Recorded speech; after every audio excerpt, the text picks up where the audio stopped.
You've likely noticed we're seeing more of these foul-smelling bugs around. Yeah, they're everywhere, and climate change may be one of the many reasons we're seeing so many stink bugs this season. They like to be warm and cozy, and a recent study found that our warmer weather is increasing their habitat by 70%, especially here in Oregon. Daisy Caballero brings us the story.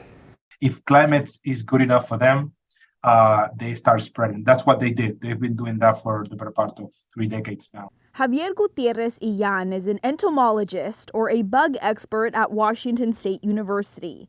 He studies and predicts the livelihood of invasive species across the U.S., which includes these brown insects that crawl and fly, known as stink bugs. It's because they emit a real smell if they're squished or killed. If you look at the articles, you will see maps that are in like cool to warm colors.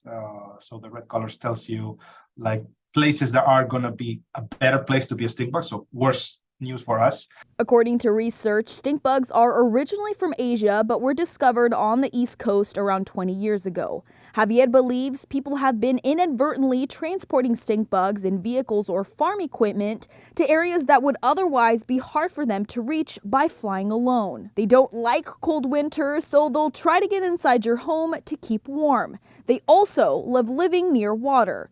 And lately, they've been gravitating towards the valley of the West Coast. What happens with every invasive species is that when they arrive to a new region, they don't have natural enemies. So they start spreading. There's nothing that really controls them. That is until a few years ago. Researchers have found that samurai wasps can actually help control and minimize the stink bug population by laying their own eggs on developing stink bugs and killing them. Because this wasp is able to control about 60% of the stink bugs in their native range, which is remarkable.